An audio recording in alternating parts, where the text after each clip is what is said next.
Yo tout le monde, c'est Crupi. Bienvenue pour un nouvel épisode sur la chaîne Pit Stop F1X MotoGP. Aujourd'hui, on se retrouve pour un nouveau format sur la chaîne. On va parler de l'histoire du circuit d'Imola en Formule 1, car tous les vendredis, avant chaque Grand Prix, il y aura une petite histoire sur le circuit en question. Et aujourd'hui, on va se tourner vers le circuit d'Émilie-Romagne. Je vous souhaite une bonne écoute à tous. Ce circuit a été introduit pour la première fois en championnat de Formule 1 en 1981. En 1994, malheureusement, le 1er mai 1994, il y a eu le terrible accident d'Ayrton Senna sur ce circuit. Il a quand même continué à figurer sur le calendrier jusqu'en 2006, où la collaboration entre le circuit d'Imola et la F1 s'est arrêtée. En 2020, le circuit d'Imola a refait son apparition. Ça y est, il est à nouveau au calendrier, le circuit d'Imola en Émilie-Romagne. Là, nous sommes en 2025. Donc en 2023, il n'y a pas eu de Grand Prix en Émilie-Romagne à cause des conditions météo. Il y a eu de graves inondations. Donc il n'y a pas eu de Grand Prix en 2023. Mais en 2024, par contre, il y en a eu un. Et je vous avoue que j'ai peur qu'on s'ennuie pour ce Grand Prix d'Imola en 2025. Parce que l'année dernière, franchement, il était pourri, il n'y a pas d'autre mot. Parce que franchement, il n'y avait pas de bataille, c'était nul. Et puis le problème, c'est que les Formule 1 sont de plus en plus larges, donc c'est compliqué de dépasser. Même si en 2026, il y aura un changement de réglementation qui réduira la taille des monoplaces. Mais là, le problème, c'est que je ne sais pas s'il va y avoir des batailles. Après, l'an passé, il y a eu des stratégies, notamment entre Lando Norris et Max Verstappen, où Norris est revenu dans le dernier tour à moins d'1 seconde. Mais à part ça, il n'y avait rien. Il n'y avait pas de dépassement. Donc là, j'ai peur pour cette année.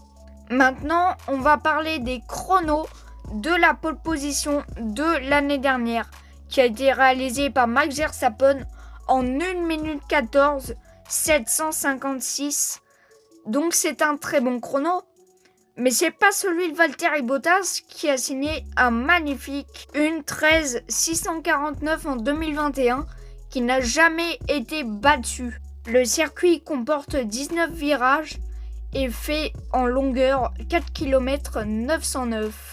Il y a très peu d'arrêts au stand, le minimum c'est 1, tout simplement parce que la voie des stands, en général, on met pour la traversée 25 secondes.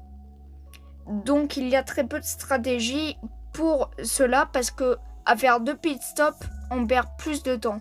Et pas pit stop F1X MotoGP. Voilà pour la petite blague. Pour être plus sérieux, la voie des stands mesure 549 mètres. Donc elle est très longue cette voie des stands. Tout à l'heure, je vous parlais de l'ennui monstre qu'on avait à Imola parce qu'on n'a qu'une seule zone de DRS au premier virage, enfin avant du coup. Mais les dépassements qu'on peut faire sont en majorité seulement au premier virage. Donc là c'est compliqué. Le contrat entre la Formule 1 et le circuit se termine en 2025. Donc attention, Imola. L'an dernier, il n'y a eu qu'un seul abandon, celui d'Alexander Albon.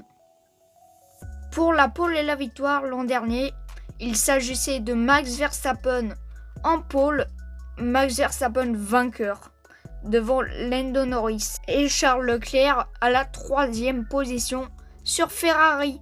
Donc les fans étaient très contents. Bon, j'espère que ce nouveau format vous aura plu. N'hésitez pas à me le dire dans les commentaires. En attendant, je vous invite à vous abonner et à mettre la cloche pour ne rater aucun épisode. Likez cet épisode s'il vous a plu. N'hésitez pas à le partager pour vos amis ou votre famille qui sont fans de Formule 1 ou de MotoGP. N'hésitez pas à le commenter pour me faire part de vos ressentis. En attendant, je vous souhaite une bonne journée, une bonne semaine et un bon Grand Prix si vous avez la chance de le voir. Ciao ciao!